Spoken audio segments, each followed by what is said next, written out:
Right, time for the newspapers now, and of course we'll take a look at what we have, and those are just the two we've got, which is the Star and the Citizen. We'll start off with the Star first. So they are leading with a photograph of more than 120 killed in a deadly China earthquake. So that photograph coming out of China, where they're saying rescuers in remote villages of northwest China dug through the rubble of collapsed homes on Monday after the country's deadliest earthquake in years killed about 126 people and injured hundreds more. So that's the story that they're focusing in on, the devastation caused by that one.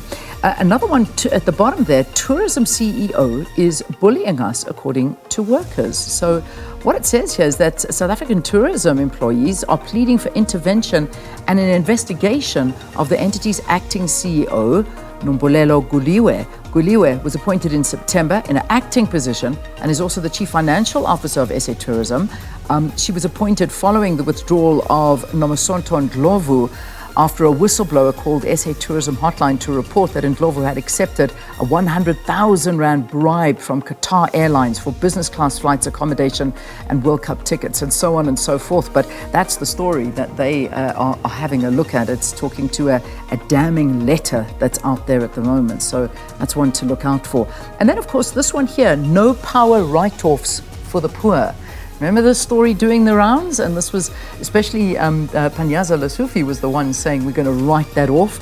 Well, according to Godongwana, that's the finance minister, he has ruled out the possibility of the National Treasury writing off consumers' debt owed to municipalities. And Eskom says it was up to the power utility and councils to do so. And then, of course, Marvel dumps guilty actor Jonathan Majors, and family bury girl 9 in the yard, and then they flee. So that's it. Let's leave it there with a start. Right, moving on to the only other one we have this morning, which is The Citizen.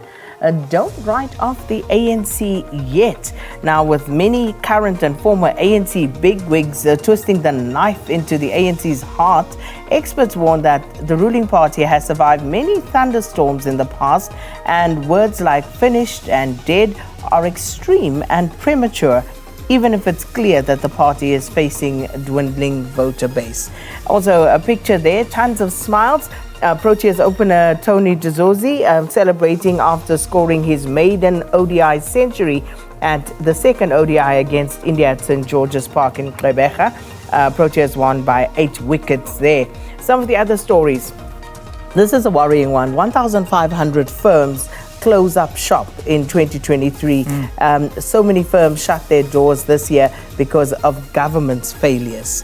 Also, Spur Corporation sued for 100 million Rand, a multi-million Rand damages by a subsidiary of the GPS Food Group will go to arbitration. And also, autopsy implies Clates not raped. Sure. Yeah, right. Wow. Some of the stories they cover there in today's Citizen. Okay. Right, don't forget our website. SABCnews.com. All of the stories, those stories and more that will be covered, and including what's happening with a sit-in at a mine this morning, about 2,000 miners underground, and hoping that we'll have some of those, that story, a little bit of it in our news as the program gets underway. But all of the details are there, and live stories that are taking place, as well as reports and interviews, everything on that website. Yeah, all right.